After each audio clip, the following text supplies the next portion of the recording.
Good morning, good afternoon, everyone. Welcome to the fourth CharIN North American Conference.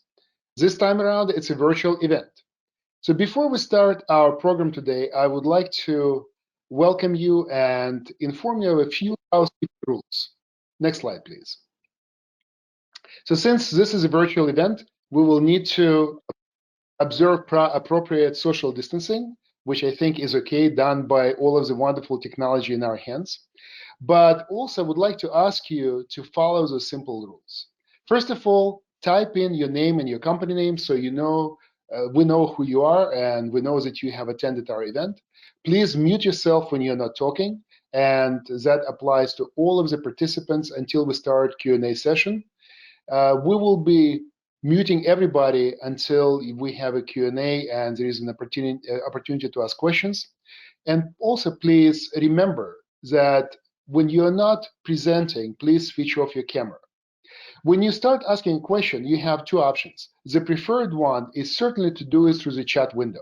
In the chat window, please type your name and your company name so you know who you are, and type your question. We will try to get to as many questions as possible, but as you can imagine, we will not know for sure if we can answer all of the questions, but we will surely try. With that, let me introduce myself. Next slide, please. My name is Oleg Logvinov, and I wear two hats. I am founder and CEO of Ioteka, which is a startup working on creating intelligent components for EV charging infrastructure, and I'm also a member of CharIN North American board. So today I will play the role of your host, and it's a huge honor for me to be able to present all of the great panelists and speakers that spend their time to try to put together the agenda for our event. You'll see a lot of very interesting thoughts, great slides, great discussions, and I hope you will be able to ask questions and learn a lot today. But before we will proceed with our agenda, I would like to give a special thank you to our sponsor, which is Mercedes-Benz Research and Development North America. Thank you, our sponsor. Thank you for helping to make this event possible. Next slide, please. So let's talk a little bit about the agenda of our event. We will have two major parts of this virtual conference today. But please don't forget, this is not the only virtual event that we'll be hosting. This conference is broken down in 3 days. So we'll host it every Tuesday, and that's why we call it CharIN Tuesdays. So we decided that Monday is kind of an odd day, and we don't want to really do anything serious on Mondays. Too many emails, too many phone calls. But Tuesday is a perfect way to start your morning with a discussion on e-mobility and combined charging systems and how they can help to transform our world into a much greener environment. So today we will have two major parts to our event. We'll have great keynote speeches, and then we'll have a panel. And you'll have an opportunity, unlike in a real conference, actually ask questions after the keynotes. So what I would like to ask you to do is please remember your questions, and at the end of the segment, right before the short break, you'll be able to ask panelists what they think. And after our panel, you will also have 30 minutes for your questions. And I'm sure that your questions will be quite interesting, and I hope we'll have a very productive discussion. So with that, I would like to give the microphone to our chairman of CharIN organization. CharIN is a worldwide alliance. And I would like to ask Klaus Bracklow to introduce who CharIN is and what CharIN does. Okay, first, thank you for the word. I first like to introduce myself. I'm Klaus Bracklow, working for the automobile industry for almost 30 years, currently employed in the powertrain development of BMW with all these changes around. And I'm in the Association of the German Automobile Industry, and I'm volunteering as chairman of CharIN, and I was originally founding that organization 5 years ago, and happy to see what happens, and so that we are together for the fourth North American conference and the first virtual one.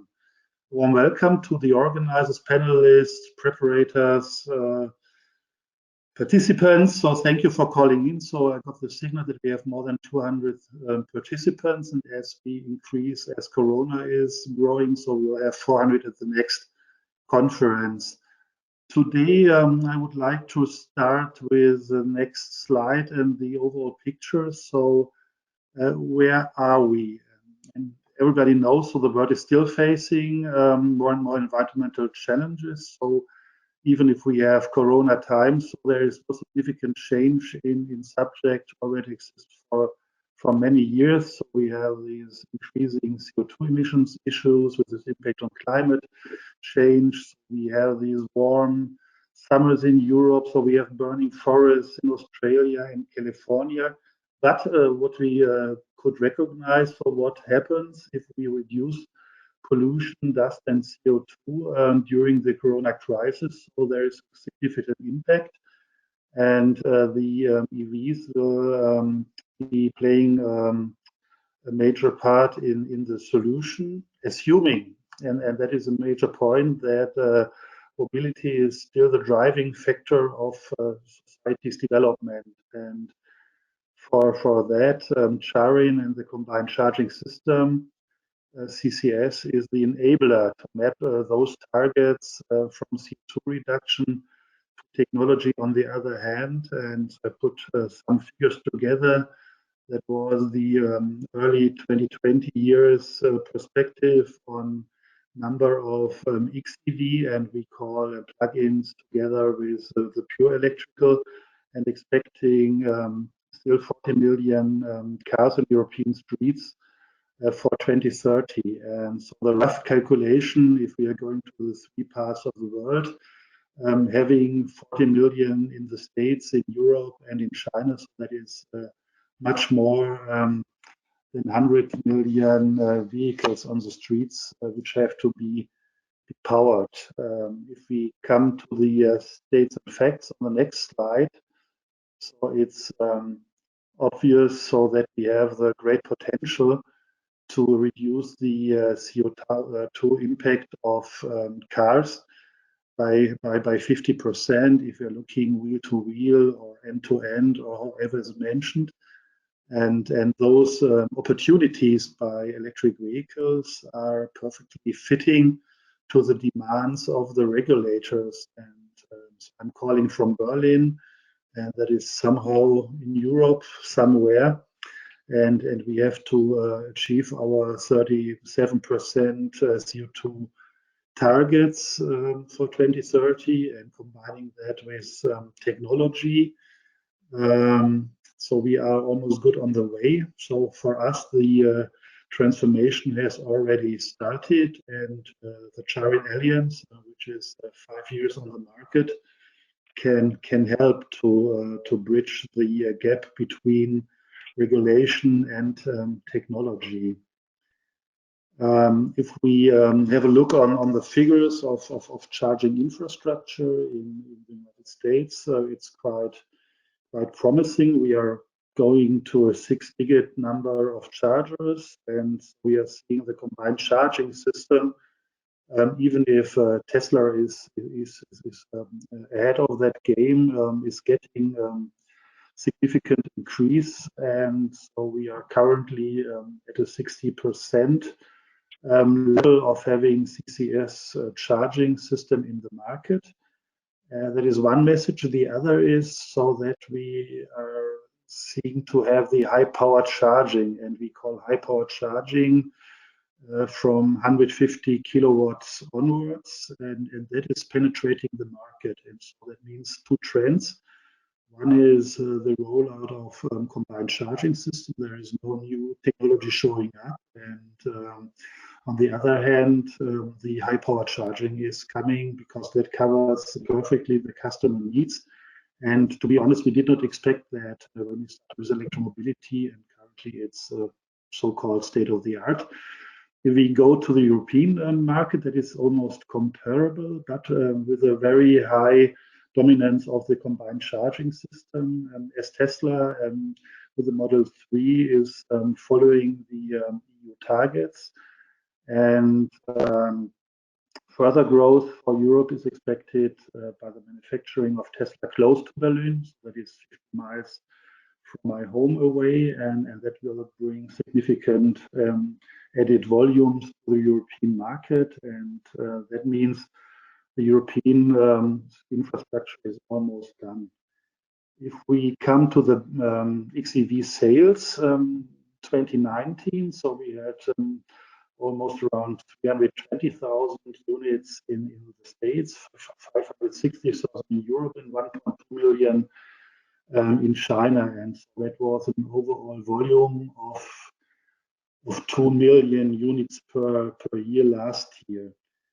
So when we started into 2020, that was quite promising. And so we had, due to the Corona crisis, a decrease in China.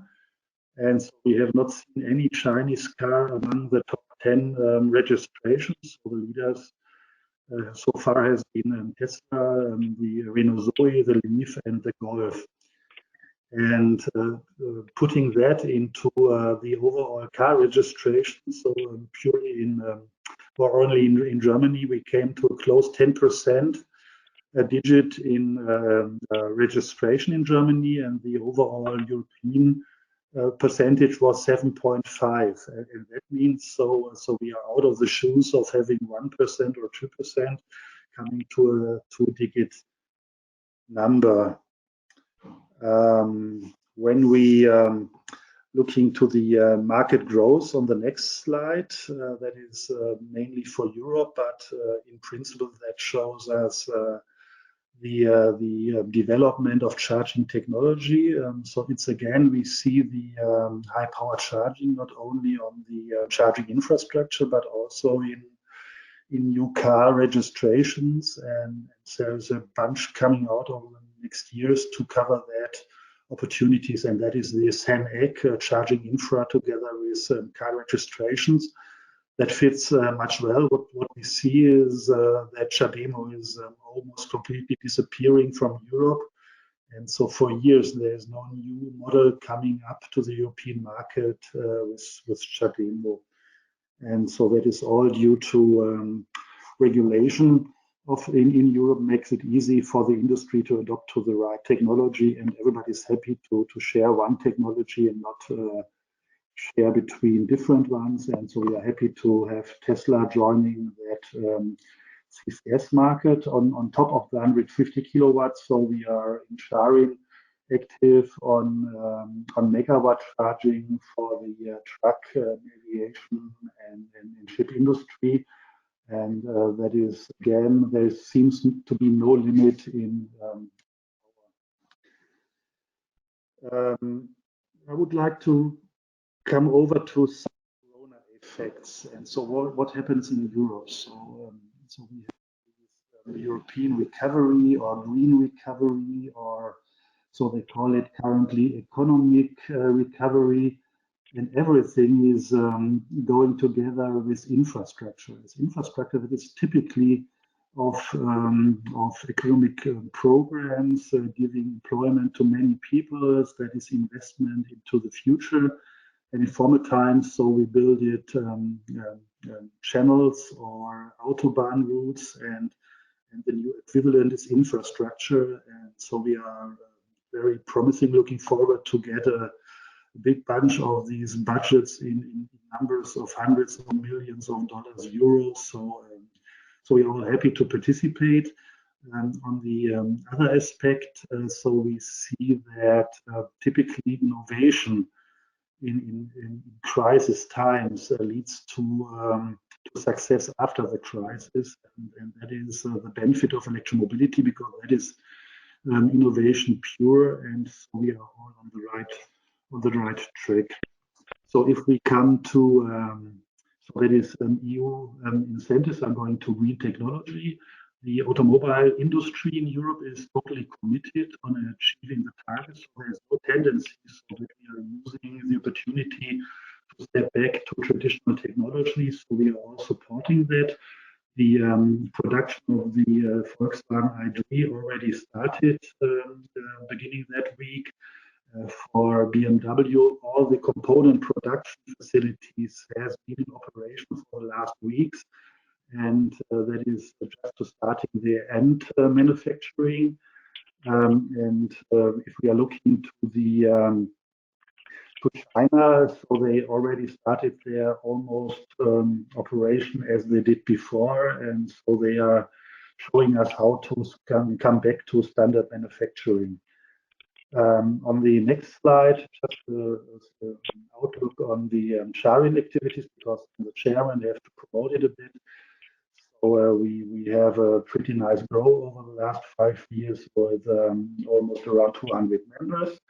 And asking, so who is joining CharIN? Is there any situation saying no? So we have new companies as insurance companies, data companies, and they have all the opportunity to step into CharIN and to drive the new technologies like high power charging, plug and charge, ISO 15118, and they all appreciate the cross-industry approach of CharIN to have the view from end to end, not just to satisfy any specific industry itself, because it's much more than building cars. And to giving you a final perspective for the year's end of 2019, so we really expect to having a 2 digits minus in car registrations by end of the year. So that is something between 10 and minus 20%. So we have to live with.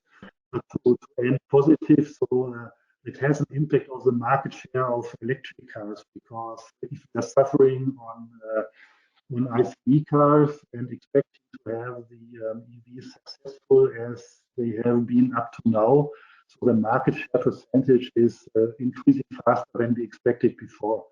And so with this positive outlook, I would hand over to the followers, and I'm waiting for your questions. Thank you very much, Klaas. A great presentation. So what I would suggest is we take a few minutes after Eric's presentation and maybe ask questions to both to you and Eric. And I would like to introduce our next panelist, Eric Bock, who is leading engineering at Lucid Motors. And before we go to Eric's presentation, I would like to highlight a very important message in Klaas' presentation.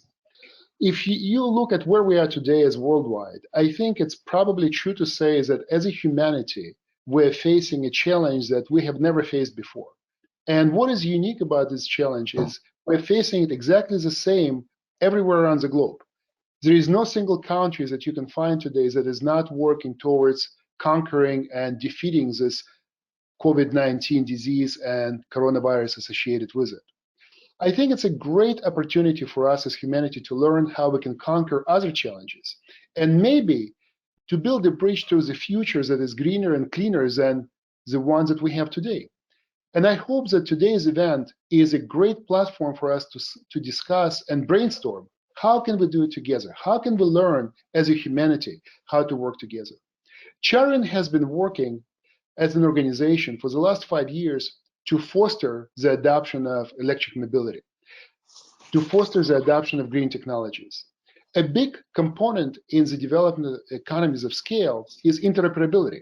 Standards in interoperability create foundations that enable competition and the economy of scale, which enables us to improve quality of the products, their features, their capabilities, and of course, reduce the prices due to the competition. So what I would like to let Eric talk about is a very important message. We are hosting interoperability events. We call them testivals. And of course, one of them was scheduled for this April, but due to the current situation, we couldn't do it in April. But guess what? We're coming back in fall and we'll definitely host this event at Lucid Motors facility in the fall time. And I would love for Eric to talk about what we're about to see and what we'll have in the fall. Eric, the microphone is yours. Thanks, Oleg. Thanks for the introduction. Yes, so hello and welcome everyone to this first day of the virtual conference series. And this week, as Oleg said, I was actually planning to host you guys over at our headquarters here in Newark in the Bay Area in California, starting with a conference, a full-blown test event and focus group meetings. So it was quite a packed week. Now we are separating it a little bit. So my name is Eric Bach. I'm the Vice President for Hardware Engineering here at Lucid Motors. I've been with the company for about 5 years on the forefront of electrification. It's not always easy, but we're making good headway. Before that, I was at Tesla Motors and had a chance to instigate a little bit of what's going on right now. And it's a great wave. We are seeing the benefits of less polluting vehicles on the streets, blue skies, and if it were following our mainstream ideas, that's how it should be in the future. Everybody driving clean vehicles, that would leave our skies blue. So next page, please. For those, next page, please. Oleg? Yes, our operators are experiencing some difficulties, I assume. Okay. Let's give them a second. That's one too far. All right, thank you. Yeah, for those who don't know Lucid yet and are about to become Lucid fans, we're a startup technology company in the heart of Silicon Valley. We are about 1,000 employees now working on the Lucid Air, this vehicle, the beautiful vehicle you can see on the image. It's a luxury EV, so we've carved out you'd call it a niche segment. On the EV front, we'll have over 400 miles of EPA 5-cycle range. And this car comes with over 1,000 horsepower. Of course, we'll have lower horsepower variants coming in the later times for people that are a little bit scared, because this is quite a machine. If you're interested in more information about Lucid, please follow the link, lucidmotors.com. Next page, please. Right, so this is the front view of our headquarters in Newark. It's a 305,000 square foot facility. It's got office space and a huge high bay area in which we do engineering, testing, manufacture prototypes in-house. We do a lot of the work in-house, and also it houses our first flagship store that we're going to roll out a whole series across the US and then Europe, China, and the world, hopefully soon. Here we are going to host you guys for the Testival event in fall this year. And let's go to the next page, please. How do you get here? So as you see, the red circle or red oval shows where we are located, and the black circles are the major 3 airports. You've got Oakland International Airport right in the north. You've got San Francisco International Airport to the northwest, and then south of us, you've got San Jose International Airport. So a great ability to get to us, and then you jump into an Uber or a Lyft, or you rent a car and just drive for 20 to 40 minutes and hit our parking lot. You see that big building circled on the right. That's the headquarter facility. Ample parking spaces for there, or as said, you are arriving with a rideshare opportunity. Next page. So accommodations, fortunately close to our campus, we've got also availability of good hotels, 3 in walking distance, an A-Loft and 2 Marriotts, really within 1 mile of walking distance, and significantly more hotels all around. That's the benefit of the Bay Area. It's quite industrious and has to host many, many travelers. The conference venue is going to be the Courtyard by Marriott. It's one of these hotels, also in walking distance. So once you've hit Lucid, everything can be done on foot. Next page. I've added a couple impressions. You already saw the front of our headquarters, a little bird's eye view. Those are the engineering offices in the center with a lobby entrance that you'll come through. To the right of the lobby entrance is going to be our showroom. The picture on the lower right, you'll be able to go through those enormous doors and have a view of our first store. We've got a business center there also. Above, you see the high bay area, or a small portion of that. This is actually the area that we are going to have all the EVSEs lined up. You'll be doing your testing indoors, so to not swelter in the heat. We also have a great outdoors right behind this area. And in this high bay area, as I said, we do all our engineering development. Our Lucid Air fleets for vehicle engineering are being maintained in that area. We've got our dyno labs right next door. We've got the manufacturing facilities for our batteries, motors, inverters, chargers, everything within this building in walking distance for the engineers to be very, very quick and efficient. And on the lower left on this image, you can see a couple impressions of the campus. It has a cafeteria on site, a little bit of free space that you can walk around in your off time when you're not consumed by a hot testing event. Next page, please. So save the date for calendar week 45, fall this year. I'm looking forward to seeing and greeting all of you at our headquarters. And yeah, enjoy the panel today and the next two panels. Thanks to all of you. Thank you very much, Eric, for this great introduction. It's fantastic. And now I would like to give an opportunity to our attendees to ask questions if you have for Eric and for Klaas. If you have any questions, please type them into the chat window and we'll be happy to answer them.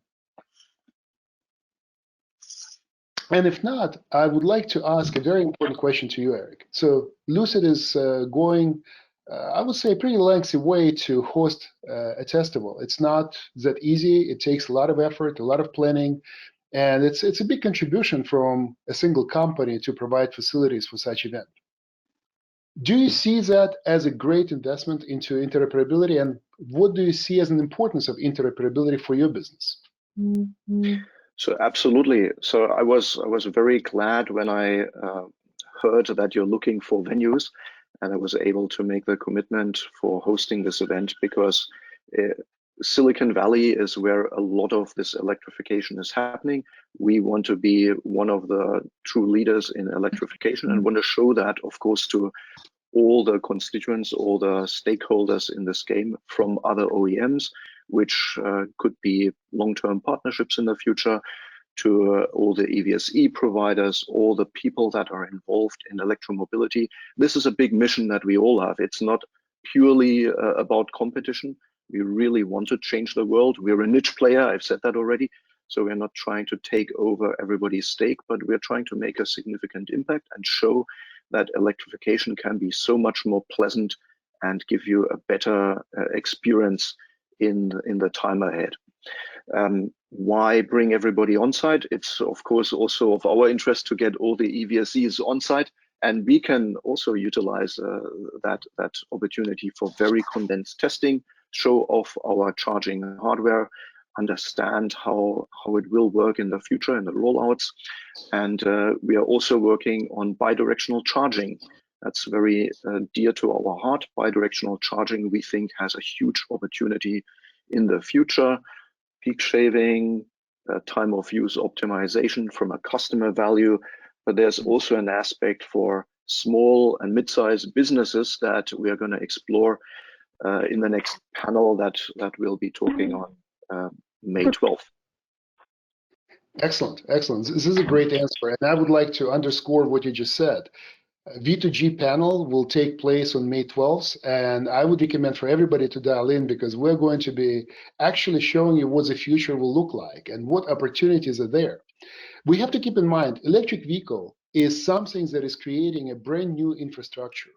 It is a brand new ecosystem that combines many, many things together. So it is energy providers, electricity providers, providers of charging infrastructure, cloud services.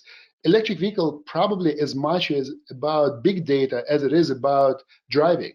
And I think that creates fantastic opportunities as well. And that's probably also to echo what Klaas said earlier. Today, we have nearly 200 companies as members of CharIN Alliance. And if you can just think about it, in 5 years, we have grown from 10 to 200. It's an incredible growth. And companies participating in CharIN today represent absolutely every single link of the value chain, starting from components providers all the way to the cloud providers and automobile manufacturers. And when I say automobile manufacturers, I'm talking about motorcycles, buses, trucks, passenger vehicles. Now we're starting to talk about aircraft manufacturers and boat manufacturers. So it's really any type of form of multimodal electrified transportation that we're bringing to the table here today. So I would like to thank Klaas you for a great introduction of CharIN and Eric for a great preview of what is yet to come in fall. And well, we're focused on building interoperable future. And not to be just empty-handed, I would like to leave you for a short break with a video from our last event in Arnhem in Netherlands, where we actually did a tremendous amount of interoperability testing among a huge number of vendors. And that's how we're building this ecosystem. Everyone is willing to talk with everybody. Yes, we're competitors, but first and foremost, we're participants of the ecosystem that we need to build and accelerate. So welcome to our short video, and after that video, we'll get to our keynotes.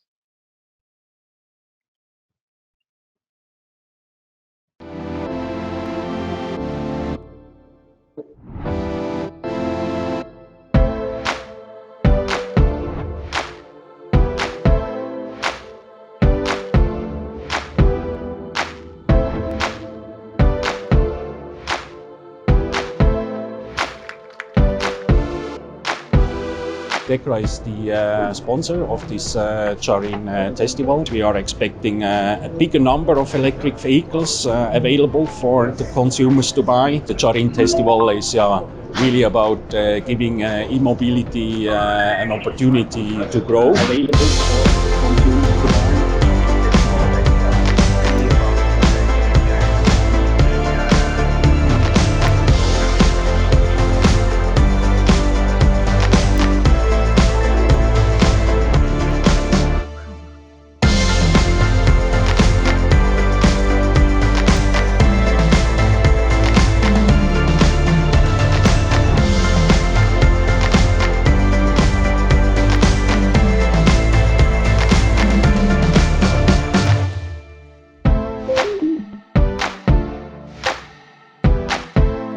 What we've been doing here the first few days was building a CCTS test event. With that we try to get, well, the problem gone for here at these test events. We try to charge vehicles and chargers in the field. We hope to do with the CCTS device to get, well, this synchronized and have one way of charging, one way of checking if the vehicle and the chargers are compatible with each other.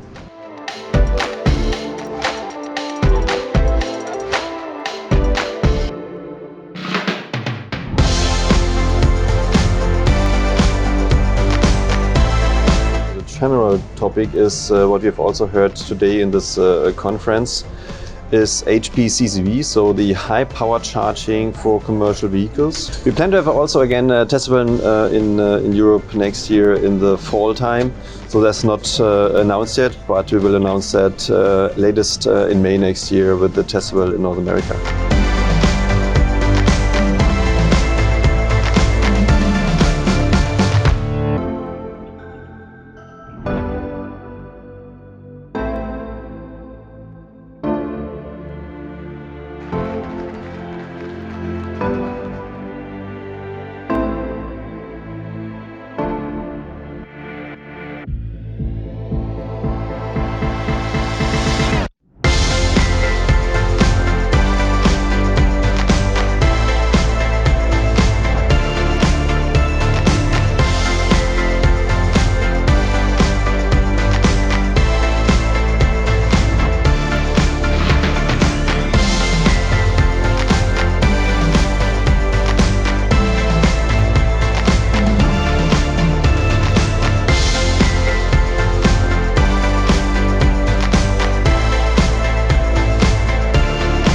Yes, we decided within CharIN to make at least 3 events per year. So our idea is to have one in each region, in each key region, one in Asia, one in the US, in North America, and one in Europe. So we announced yesterday already that we have our second CharIN festival at Lucid facilities in Newark, California next year.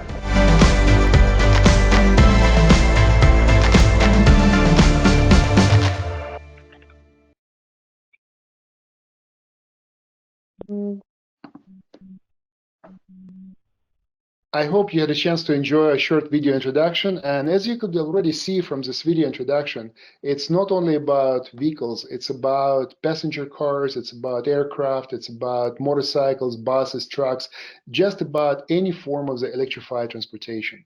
It's a very exciting future, and it is very exciting transition to what we're about to see. So with that, I would like to transition to our keynote speakers. So what I would like to suggest today is that we do something a little bit different. Normally, it is up to me as a host to introduce panelists and keynote speakers. But this time around, I would like to say, how about if we do it in a slightly different fashion? I would like to ask each of our keynote speakers and panelists to introduce themselves. But more importantly, just beyond your bio, please tell us what brought you to e-mobility, green technology, to the world which we're trying to reshape and build. So with that, I would like to introduce Katie. She is our first keynote speaker today, and the microphone is yours. Great, thank you, Oleg. Can you hear me okay? Yes, perfect. Excellent. I'm over here in sunny San Francisco. And as Oleg said, my name is Katie Fehrenbacher. I'm a journalist. I've been a journalist for the past close to 20 years, focused on Silicon Valley-based technology, but in the last 10, 15 years looking at how electrification is changing transportation and energy. I've got, I'm a senior writer for GreenBiz. GreenBiz Group is a company, a media and events company, focused on the clean economy and accelerating markets around electric transportation, clean energy, sustainable food systems, carbon removal, and things like that. Oleg, did you want me to go ahead with my presentation, or did you want to get a word from Patty first? Well, no, let's go with your presentation. But what brought you into this? What made you to focus on clean economy, clean transportation? Well, I think I probably came at this a little bit different than a lot of the attendees, but so I have a journalism background. Before GreenBiz, I was a reporter with Fortune and with a company called GigaOhm, based in Silicon Valley. And so back in around 2006 or so, I was writing about mobile technologies, broadband technologies, things like Skype, those types of innovations. And I started to notice that there was a lot more attention was being focused on clean technology in Silicon Valley. So, you know, the investors and startups were emerging. And so I started to focus a lot on that, you know, around these different innovations that were coming out. Tesla had emerged a couple of years earlier. So that's really how I got into it. Clean tech kind of started to not really work out so well for Silicon Valley, but we have a new wave of investment coming, I think, around maybe the term called climate tech now. But so I kind of got in and through it the way of innovation and the startup community. Excellent, thank you. All right, so thank you so great. Thank you. Thank you so much for having me. You know, I really appreciate the chance to talk to you all and kind of focus on, be part of an event that is looking forward with realistic optimism. You know, the future of clean transportation in our new world is positive, it's uncertain, and there are long-term trends that are bright, but the reality is that 2020 also has major challenges ahead. So if you go to the next slide. So I kind of wanted to start off talking to you by putting in context, you know, where we were at the end of 2019. This photo right here is our Verge event. GreenBiz Group has an annual event called Verge, and this was Verge 2019 in late October, and that's me interviewing Mary Nichols on our stage. And you know, the biggest problem that we were talking about during this interview was that the Trump administration, you know, was potentially rolling back the auto emission standard. And while that still is a big deal, it's clearly not the thing that is at top of mind for all the companies and residents facing the pandemic and the coming recession right now. You know, at that time in late 2019, you know, everyone was looking to 2020 as the big year that electric vehicles were going to break out. You know, I remember The Guardian had a headline saying, you know, 2020 is the year of the electric vehicle. You know, cities across Europe, you guys know this, have been banning fossil fuel vehicles from urban centers. You know, global automakers are offering more than 400 alternative fuel vehicle models. You know, that in that year, last year, Tesla shipped 367 500,000 vehicles for the year, you know, achieving Elon Musk's big annual sales goal target and making Tesla stock soar at the end of 2019. So we were in a really interesting place at the end of 2019, looking into 2020 for EVs. Next slide, please. And so, kind of we all know the story of the beginning of this year. We're all facing it. And this slide is a picture of San Francisco taken during the morning commute hour on March 22nd. So effectively, transportation was shut down globally. I think transportation as an industry, as a whole collective industry, will have be transformed in the most way by this pandemic and recession. As you know, the vast majority of aviation halted. People are telecommuting. People are not getting on transportation right now. Oil prices in some cases are going negative. Earlier this month, the West Texas Intermediate Physical Futures settled at a negative 37.63 per barrel, kind of the first time in history. If you could go to the next slide. So, what does this mean for the short term? Just the reality is that electric vehicle sales, particularly for consumers, are going to take a hit in the short term.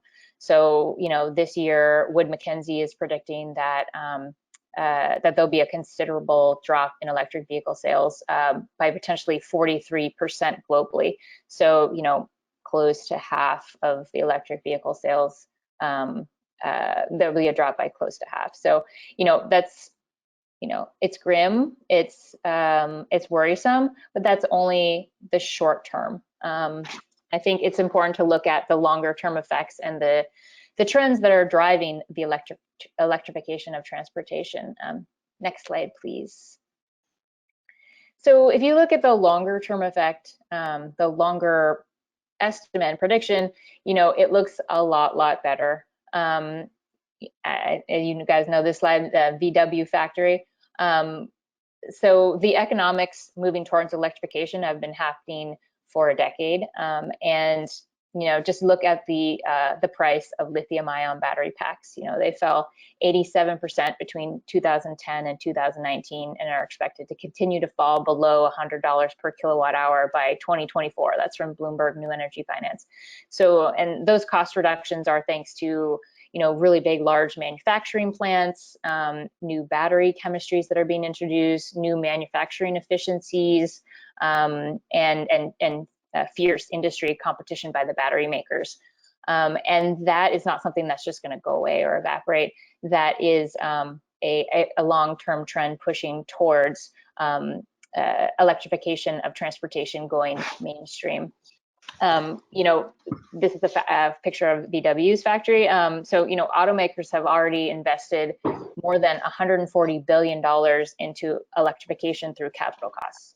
So that's not something that's going to go away overnight because a year of consumer EV sales has evaporated. Another thing that is still going strong is kind of the electrification of fleet vehicles. So in the short term, the reality is that consumers might not want to buy an electric vehicle as readily as they would have, but fleets are still buying these vehicles. So private and public fleets, they're continuing to meet mandates, they're continuing to meet sustainability goals, particularly in areas that save them money on electrification. So that's delivery trucks, that's electric transit buses, that's electric school buses. Already, some of those vehicles are cost effective when you're running them on electricity versus diesel. So that's a promising trend. Next slide, please. And I know this is an electric vehicle focused event, but I would be remiss if I didn't speak a little bit about some of the other things around clean transportation. So clean transportation isn't just about electrification, it's also about reducing vehicle miles traveled. So in a world where, vast majority of vehicles run off of gas and diesel, we need to make sure that transportation emissions aren't going up through vehicle miles traveled. So, I think everyone knows that public transportation is taking a big hit right now. The public ridership is down, revenues are down. Recession will contribute to that, where public transit gets a significant amount of funding from sales taxes and things like that. And at the same time, there's early reports from Wuhan that vehicle sales have actually risen more quickly in response when the lockdowns came up, because people were afraid to go back on public transportation. So that's a real serious concern that, you know, if the world after coronavirus shifts to more single occupancy vehicles than before, then, you know, that'll be a big problem. Next slide, please. And so a few other things around mobility. You know, the pandemic and recession has really kind of acted as a prism around mobility. So, you know, it's changed it for good and bad in the short term and the longer term. You know, if you're based in one of these cities where scooter sharing companies are had just emerged at the beginning of 2018 and kind of dominated your city streets, you know, you might be shocked to learn that the shelter in place and the coming recession has kind of erased a lot of that a headway for these scooter sharing companies, and a lot of them has started to shut down services and you know, cut employees. So some of these mobility businesses that have had more tenuous business models will be affected in the short term a lot. But at the same time, you know, biking has emerged as a really important form of transportation globally in cities in our shelter-in-place and pandemic world. So, you know, some cities have reacted by adding pop-up bike lanes to encourage biking, you know, and you know, as residents have started to avoid public transportation and avoid ride-hailing in certain cases. Next slide, please. And that brings me to another point about mobility that I think is really interesting that's emerged in the shelter-in-place and pandemic. And, you know, that's the whole movement around slow streets. So I'm based in San Francisco. San Francisco just implemented a slow streets program where it's blocked down. Basically, it says no through traffic through different streets. Residents can still drive to their homes, but so it's opening up a lot of public space for people to walk and bike and move without vehicles. This map is the city of Oakland, and city of Oakland has kind of spearheaded this movement in the US right now. And the city of Oakland, I think, shut down 74 miles or planning to shut down 74 miles worth of city streets, which gives residents an opportunity to, you know, have some area where they can move, have more space to move in urban areas, and you know, better mental health for people. New York is also starting on a plan. They have an ultimate goal of shutting down 100 miles of city space. And I think that that's particularly important because, you know, after the pandemic and people start going back to work, we really need to not only electrify transportation, but create a world where transportation emissions are not going up through higher use of single occupancy vehicles. Next slide, please. I'm going to wrap it up pretty soon. You've seen this slide, this photo. I'm sure you might see it again later at this event, but this is LA. Beautiful blue skies of LA after weeks of the lockdown. So, you know, obviously a pandemic and a shelter in place is not a good strategy for meeting environmental goals. But I think the big hope out of this is that kind of this grand transportation experiment that's been happening over the past few weeks will galvanize people to accelerate zero emission vehicles and mobility and clean air and clean skies. And, you know, when people start going back to work and vehicles start being driven again, you know, I think we'll see, you know, the pollution rise, and I really hope that people keep these things in mind, that that we can have clean air and clean skies through smart transportation policies. Next slide. And in addition to you know, the clean skies that are giving us hope, you know, there's another big hope that countries, states, and cities will embrace the climate crisis through funding stimulus and relief and recovery programs. You know, it's going to be a difficult challenge to do this, but there are significant efforts, particularly in Europe, focused on trying to tie funding to green infrastructure like EV charging networks, like electric vehicle factories, solar panel installations, things like that. In the US, we had a similar type of recovery from the Great Recession, and it largely had a lot of positive results and created a lot of green jobs in the US. So I really appreciate you taking the time to listen to me talk about my kind of clean transportation challenges, opportunities, and the big hope. The last slide is just my contact information if you want to reach out to me. I'm a journalist, so I'm always looking for great stories to learn about clean transportation. That's my email right there, and you can follow me on Twitter also. So thank you so much, Oleg.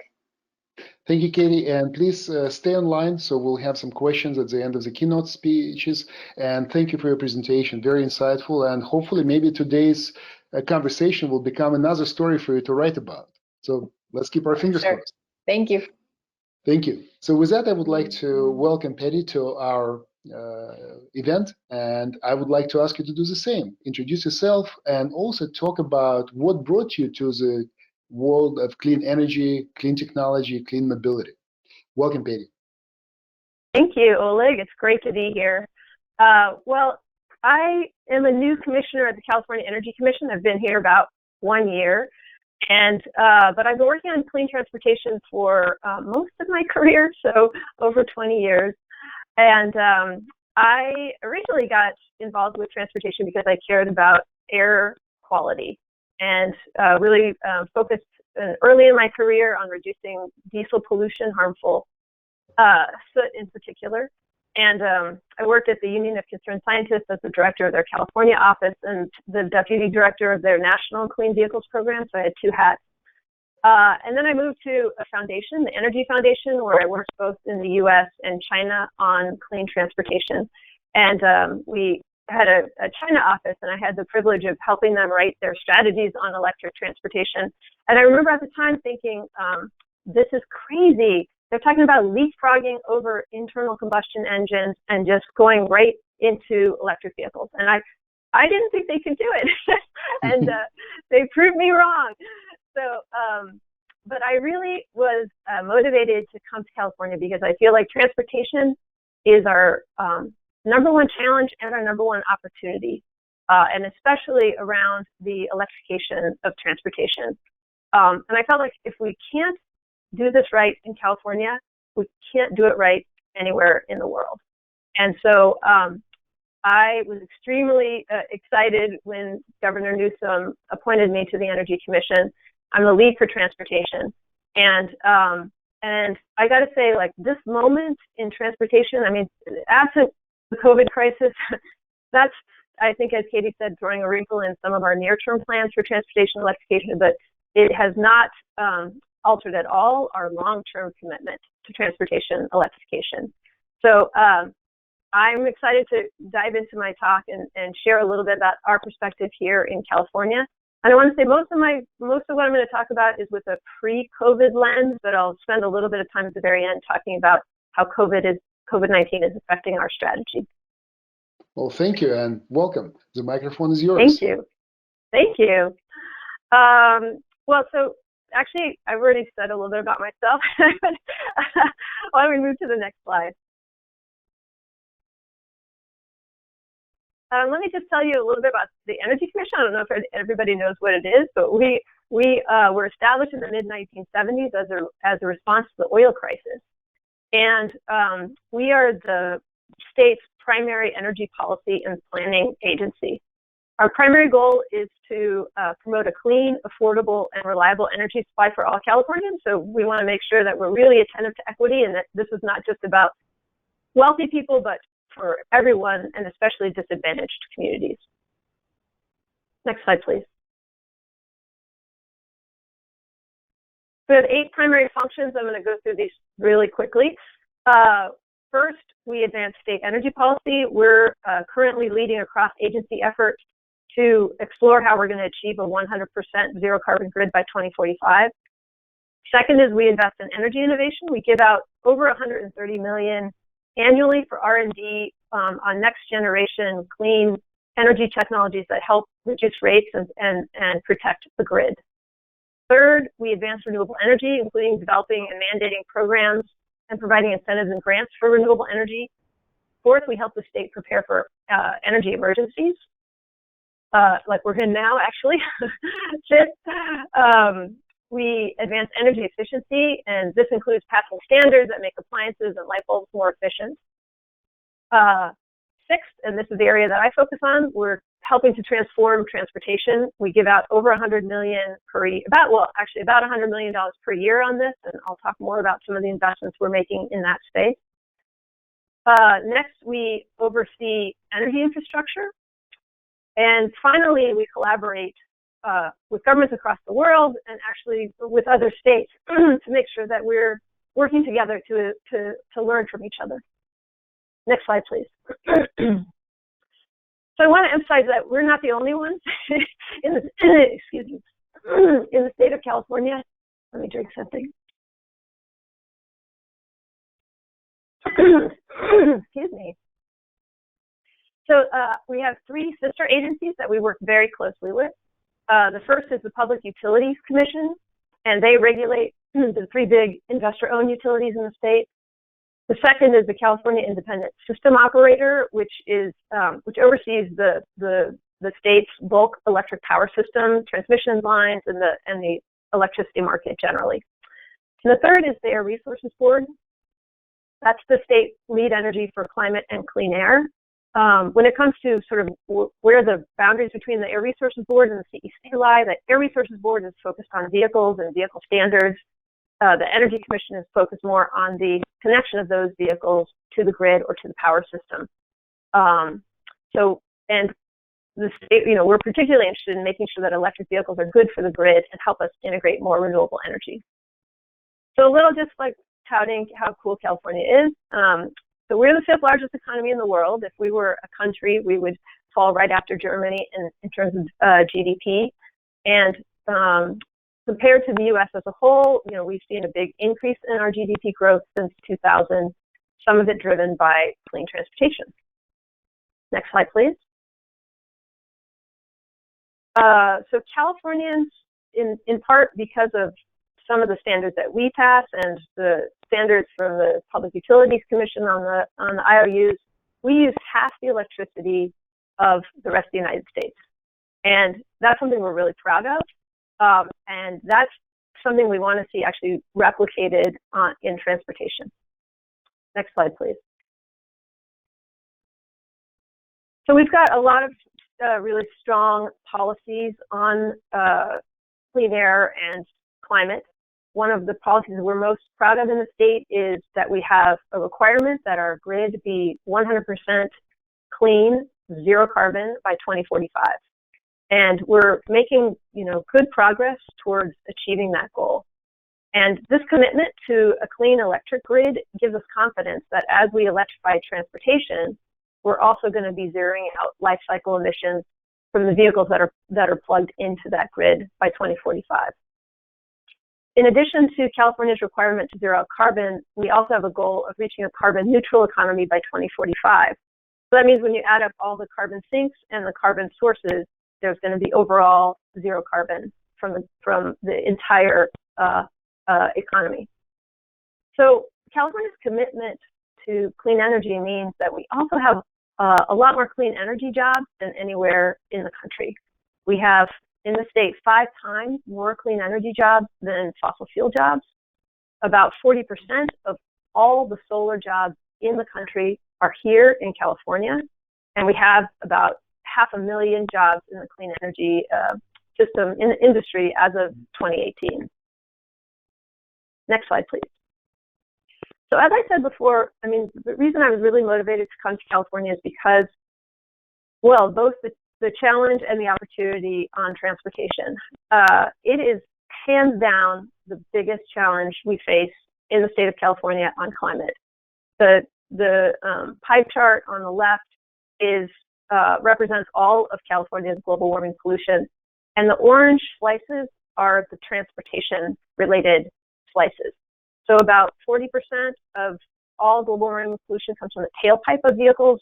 Another 10% of all the state's global warming comes from the production of the fuel, so the so-called upstream emissions upstream of the vehicle. And together, that's about half of all the state's global warming pollution. That's daunting. In terms of the trajectory of emissions, you can see on the right, there's a chart of how transportation emissions over the last 10 years compares to the electric power grid. Basically, we've halved emissions from the electric power system over the last decade, while emissions from transportation are on the upswing. That's a bad trend. There's multiple reasons for that upswing. And of course, as Katie talked about right now, that's on a downswing, but not for a good reason. The transportation emissions have actually been increasing since 2014 as Californians have chosen to buy bigger vehicles, which are allowed to pollute a little bit more, and they were driving more miles. Next slide, please. So it's clear what the answer is for transportation. We need to electrify as much as we can. We need to make sure that the grid meets its goals for decarbonization. And as Katie talked about, we also need to reduce the empty vehicle miles traveled. I'm not going to talk about the vehicle miles traveled piece at this point, but just focusing in on the electrification piece. So this is analysis by the Air Resources Board on how to get to an 80% reduction in transportation pollution. And really the answer is clear. The only way is we need fuel cell vehicles, we need battery electric vehicles, we need zero carbon hydrogen, we need zero carbon electricity. Fuel cell vehicles, I like to remind folks, are an electric vehicle. They're just a different platform and different fuel source. They use hydrogen instead of the grid, but that's another zero emission vehicle that we're promoting in California. This analysis was just for light duty, but arguably in the heavy duty side, it's even more important. And that's because heavy duty vehicles are a small share of the vehicles on the road, but they are major polluters. These vehicles account for nearly 70% of smog-forming nitrogen oxides and over 90% of toxic diesel soot. And the Air Resources Board it has already passed a policy requiring transit buses to be zero emission. They're in the process of developing groundbreaking regulations for commercial trucks as well. And we at the Energy Commission are particularly interested in how do we make sure that as we electrify the heavy duty sector, we do it in a way that benefits the grid. So more on that in a minute. Next slide, please. Now, you don't really think of California as a manufacturing hub, and yet we are when it comes to electric vehicles. It's been one of the more transformational parts of the economy is that, California is basically the new Michigan when it comes to electric vehicles. We have 17 EV manufacturers. Of course, the most famous is Tesla, but that's not the only one. We have Proterra, bus manufacturer, BYD is here, and lots of other, Lucid, of course. We have lots of other companies that are investing in building electric vehicles for the market. And in addition to just EV manufacturers, there's also a lot of technology companies that are looking at how do we accelerate autonomous mobility as a service and other mobility technologies to really have California be at the cutting edge of the transformation in the transportation sector. Next slide. California dominates the U.S. EV market. We're about half of all the EV sales. If we were a country, we would have the second most EV sales in the world after China. And in fact, China, when it was developing its zero-emission vehicle policy, came to California to learn. And the Air Resources Board sort of shared how they developed the regulation. China developed its own sort of tweaks to the regulation, but it shows that the state is leading in so many different ways the transformation of the vehicle market towards an electric market. Next slide, please. All right, so I'm going to nerd out a little bit here. I'm sorry, but I have to for just a moment because this really fits with this conference. So we at the Energy Commission and actually the Public Utilities Commission too are really focused on how do we make sure that as we electrify transportation, we do it in a way that helps the grid and especially helps us integrate renewable energy. So if we do it right, we get this happy marriage between electric vehicles and our clean grid. If we do it wrong, we get a bad outcome where we have higher emissions from the grid. So we really want to optimize our charging and especially smart charging where we can. So this was a study that was done by UC Berkeley and Lawrence Berkeley National Lab about how charging impacts the amount of curtailed electricity. So we're curtailing a lot of electricity in California, mostly solar and wind sources that come in the middle of the day, and we just don't have enough distributed energy. We just don't have enough places to plug to capture that energy, and it's being wasted. So this analysis looked at 2025. They were assuming a certain half of all, 50% renewable portfolio standard by 2025. And that dark gray bar on the far left indicates the amount of curtailed energy that they're expecting. And it's about 1.3 terawatt hours, or 1,300 gigawatt hours of electricity. That's a lot of electricity, and I'm sort of sorry to say that actually we're on track to exceed this level in 2020. So curtailment is a major issue, major challenge in California. And if you go to the far right, the light blue at the far right is what you get if you have managed, smart charging for 5 million electric vehicles. And basically the amount of curtailed energy is cut in half. So the more EVs we have on the system, and the more we can smart charge those vehicles, the easier it is for us to integrate our renewable energy. And this is the scenario that we are really focused in on. We want to have an EV happy hour where EVs come in the middle of the day, they soak up the sun, and they help us meet our renewable energy goals. And when we get this scenario, we also save money. We save money for electricity users, we save money for the EV driver, and it's kind of the opposite of what we have today, right, where we are incentivized to charge at night.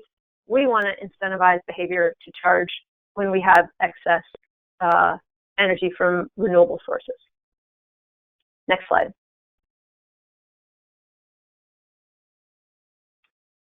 So our goal for charging is to optimize what we call the 3 C's: convenience, cost control, and consumer choice. In the convenience category, we want to make sure this is like easy peasy for the consumer. They don't even know that it's happening, and they're benefiting.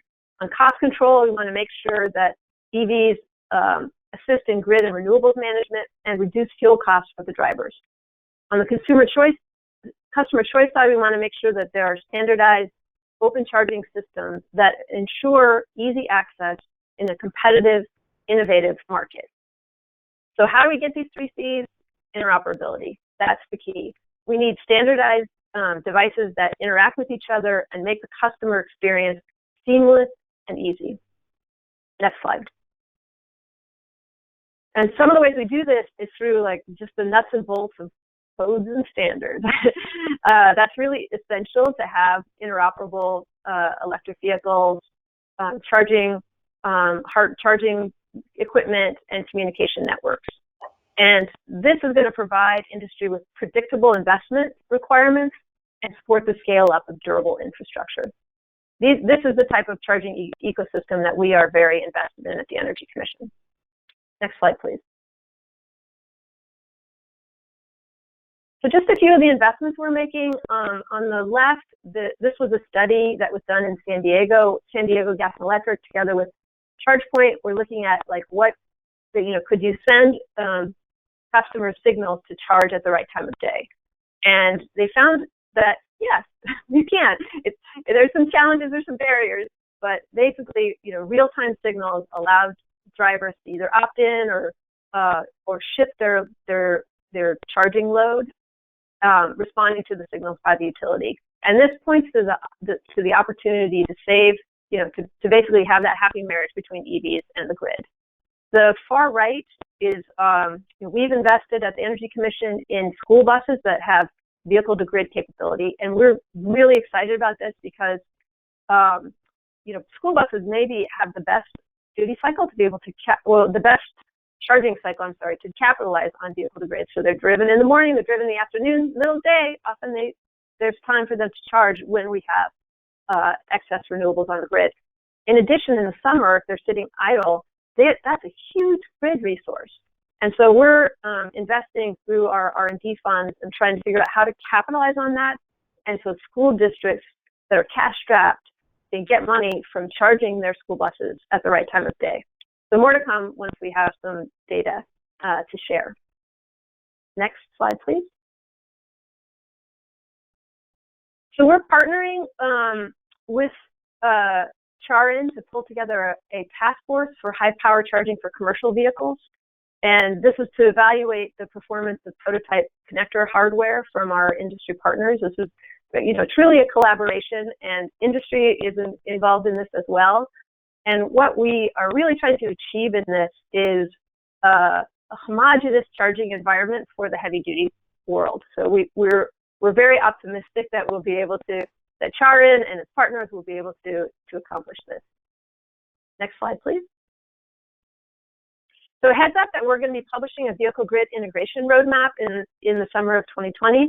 I think maybe many of you know some of our staff like Noel Cristostomo, who's really been a thought leader in this space. And we're really trying to make sure that we're doing all we can to promote a charging environment that helps get those 3 C's on the ground. So next slide, please. So Katie talked a bit about this, but I want to talk just quickly about a study that was done by Harvard that found that clean air actually protects against the worst outcomes. Basically that dirtier air was an indicator for a higher death rate from COVID-19. And so this idea that, we're seeing clear air for the first time in some of these metropolitan areas, and while the cause of it is the challenge of COVID, we are also seeing kind of, well, what can be achieved when we have a clean transportation system. Next slide, please. And as Katie said, we're also focused on what can we do to address the COVID-19 economic problems. And one of the investments that we're strongly promoting is the build out of charging infrastructure. These are, especially for light duty vehicles, these are jobs on the ground, shovel ready projects that we can invest in to make sure that as we come out of this economic recovery, we have jobs in the near term, and we have a clean transportation, we have the right investments in the clean transportation system that we're going to need for the future. Next slide. Well, that's it. Really, it was a pleasure to be here today in this virtual conference, and I look forward to your questions and your comments. Well, thank you very much. Excellent presentation and great information to learn. And thank you for highlighting the work that California Energy Commission has done together with CharIN to promote high power charging. It's really exciting, and I think it's a fantastic partnership that started to be developed during our last conference in Oakland, and I look forward to see the results. I think it's something that we should implement as a practice going forward. So with that, I would like to invite Katie and Klaas and Eric, please join us again here for Q&A session. And while you're doing that, I would like to actually ask a couple of questions to the audience. So we prepared a very simple poll. We have 4 questions only. So why don't we run them before we go into our Q&A? So our technical staff, please show question number 1.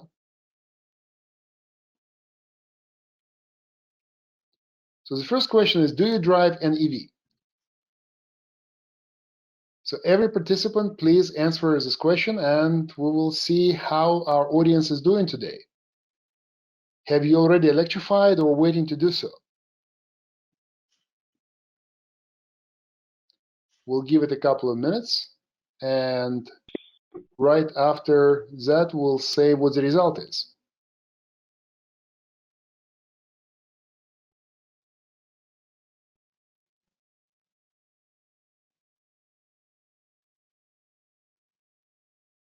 All right, and what is our result? Hello, Oleg, this is Ricardo. So currently 50% of the participants have voted, and 80% of those actually don't drive an electric vehicle, only 20%. Well, that means that both Katie and Petty are correct in their predictions that we still have a lot to go, and an opportunity there is quite tremendous for all of us. Excellent. Okay, now we're already by 60%, but still it's the same ratio, 20% yes, 80% no. Okay, great. So let's go to the next question. All right.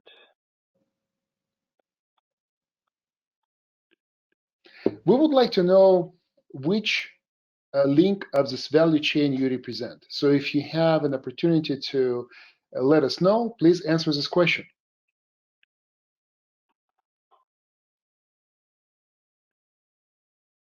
We'll also give it a minute or two for you to answer.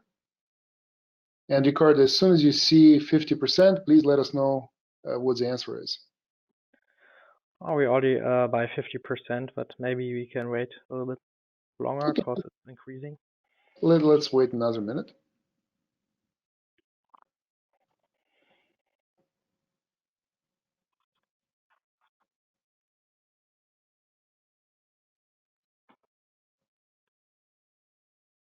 Okay, so what is the result? Okay, 60% have voted, and we have 40% OEMs, 22% infrastructure, 16% plug cable and sub-supply, 10% government and public institution, and around 13% others. Thank you very much. Let's go to the next poll.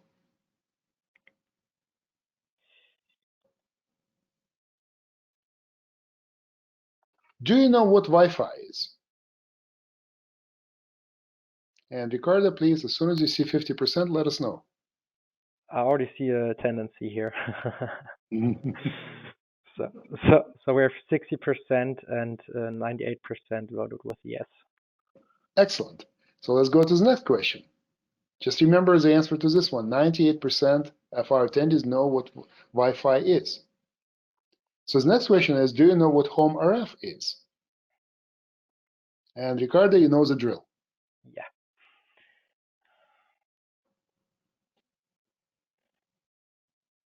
And I can already see the exact opposite. So while 50% already voted, 85% answered with no. Well, I'm actually surprised that there is a 15% who know what it is. Maybe we should ask them. All right, excellent. Thank you for your help, Ricardo. And with that, we will go into Q&A.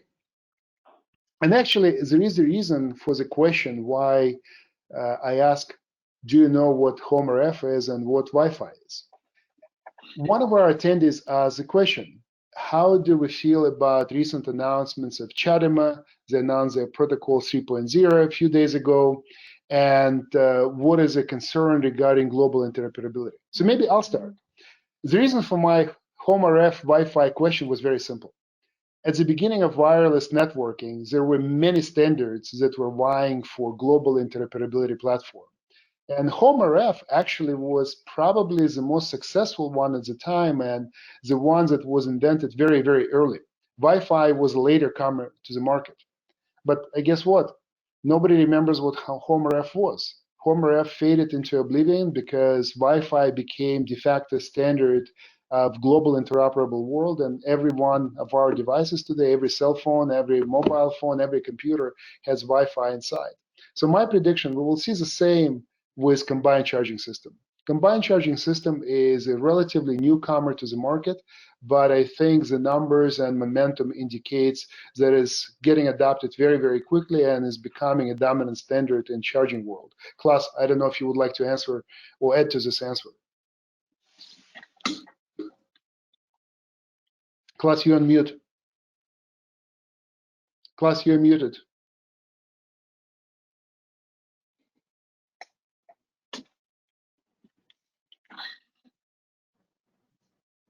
Yeah. So now I'm in. Okay. Yes. Thanks for the organization team. Yeah. So honestly speaking, so we see a tendency so that almost all of the combined charging system components are going to be copied into the new Chinese one and into the new Japanese one. And so that stands for the maturity of CCS at the end. But that is too late if you're on the copying path. So you are almost lost, and it takes a couple of years to come to the same solution as we have of today. And for that, the industry just need one. And so that seems to be CCS. Thank you. Anybody would like to add to this question? No? Okay, so let's move to another question. I think this question is specifically for you, Eric. The question was, what will be power level for Lucid charging and discharging? Yeah, that's a good one. So on AC charging, we can charge up to 19.2 kilowatt and discharge at 19.2 kilowatt. That's in the US. In Europe, it goes a little bit higher because of the higher voltage there. So in the roughly 20 kilowatt range, both in and out of the vehicle. Of course, on a DC level, we're trying to get to the 350 kilowatt, working really hard on our charging profile. It looks very promising that we can take full advantage of the Electrify America network that we're partnering with in the US. Charging powers 350 kilowatt for not the entire duration, but a significant duration, and combined with the really good efficiency of our powertrain, that means that you can charge really many miles per minute. I think we are going to be the fastest charging vehicle out there once we launch, due to the fact of high power into the car and high efficiency. So the miles per minute is what the customer actually sees. It's not about pure power, and it's not purely about range. It's the combination of both that gives the customer really what he wants. Thank you very much. I think the next question I would probably address to both Patty and Katie. So you both predicted that to 2020, because of the COVID-19 situation, is going to be a wrinkle in the adoption of EV, and probably it's a wrinkle in global economy overall. So it's probably the same as it is for any other area of the industry. But if it would be your ideal pick, how would you like to see post-COVID-19 stimulus or acceleration package for e-mobility? And when I say e-mobility, I include all forms of electrified transportation into it. I know it's a very big question, but let's dream. Patty, do you want that one, since you're in a much better prediction place to work on funding than me? I don't know about that. I don't know if California has much leverage right now with Congress, but I mean, we are promoting the build out of charging infrastructure, as I said, also grid modernization, and we're looking in California about how we can leverage the funds that we have through our clean transportation programs, so the $100 million we have per year. How can we make sure that, in addition to building out charging infrastructure, that we're supporting companies, our 17 EV manufacturers and other clean transportation companies that we've been supporting for many years? How do we make sure that they survive and flourish at the end when the economy recovers? The next couple of years are going to be just really rough, and we're already seeing unemployment numbers and impacts to especially disadvantaged communities are profound.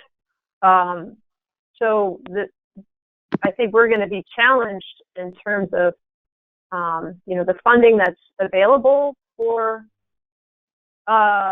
environmental issues is going to be stretched. Our funding through our greenhouse gas reduction fund is going to be really stretched, and it's going to be lower this year because we're not driving as much and using as much fossil fuel. So I do think the next couple of years, we're really going to focus on where we can build out jobs. And to me, that's the number one argument that we have, is that if we make making the right investments will give us jobs in the near term, and then capitalize on the future when our economy improves. I completely agree. I think there's a lot of lessons to be learned from the green stimulus from the previous recession to, as Patty said, invest in infrastructure projects that are actually going to deliver jobs, and also to make smart decisions when handing out funding, around technology that has reached some type of maturation.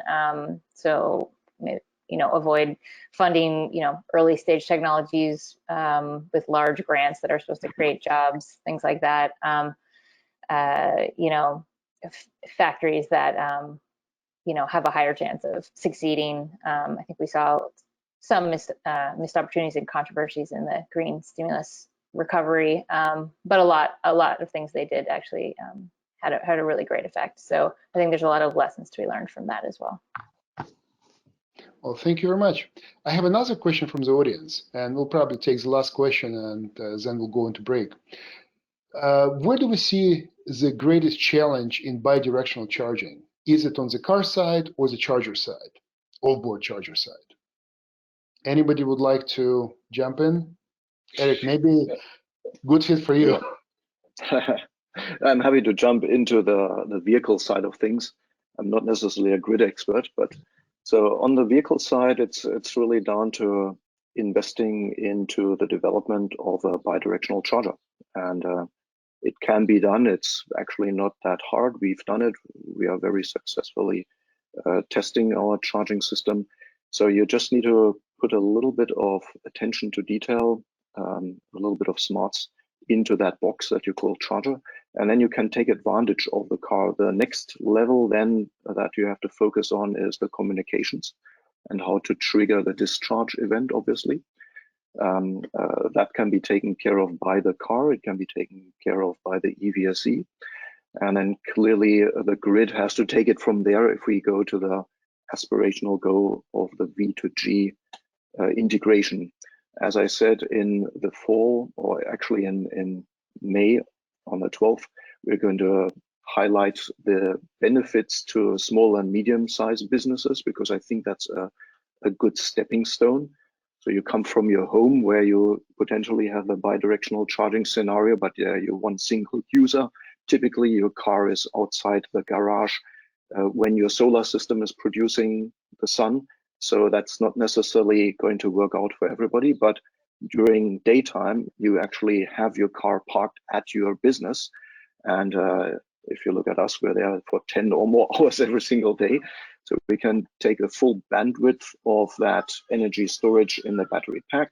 We can take in all the sun that's coming throughout the daytime at the small and medium-sized business, and we can feed that back. As said, while the demand is really high, avoid those peaker plant switch-ons, and then we can charge in the mornings or charge in the evenings when the tension on the grid is lower. I think that's a real first stepping stone into utilizing that V2G capability, and then going from there, of course, on a grid level.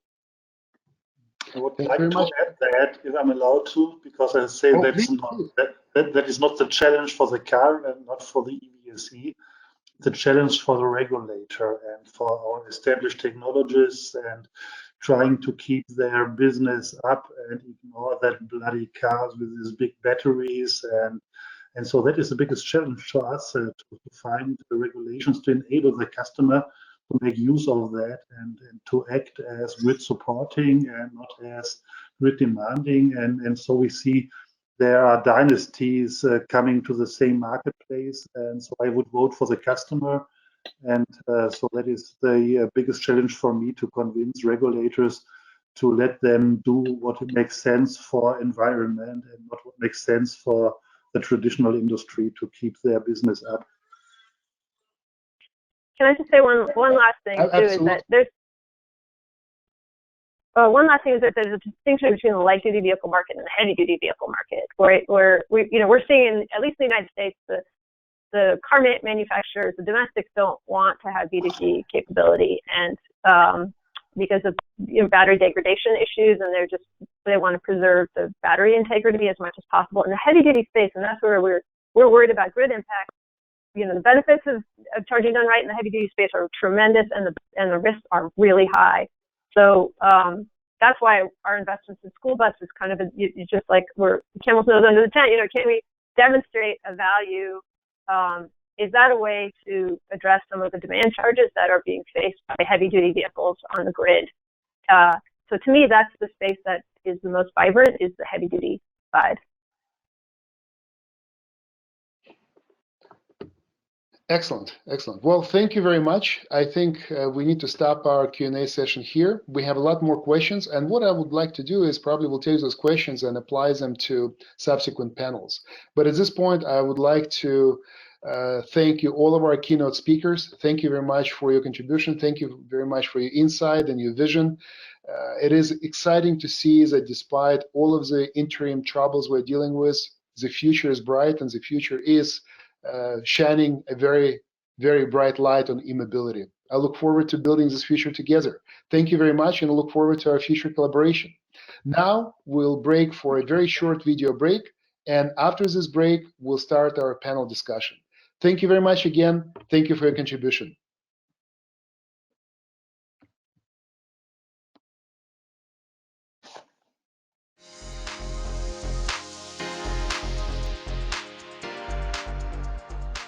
Hello, everyone. We're here at the third CharIN North America conference.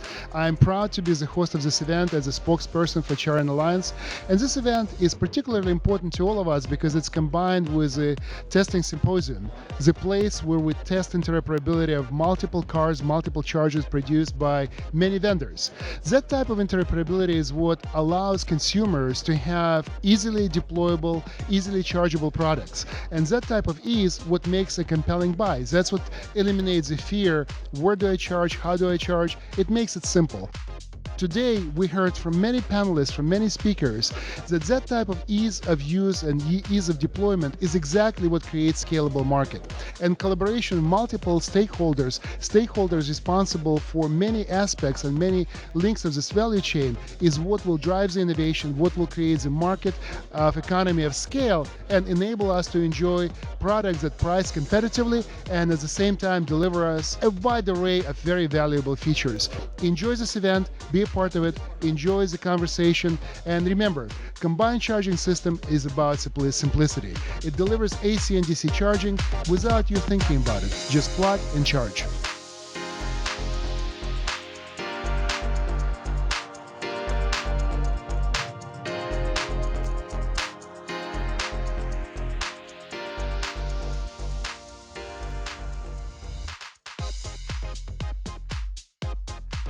Here at the CharIN event, talking business, talking policy, talking protocols, everything to help the e-mobility sector moving forward, lowering the barriers. Check out CharIN and come to the next one. We look forward to seeing you.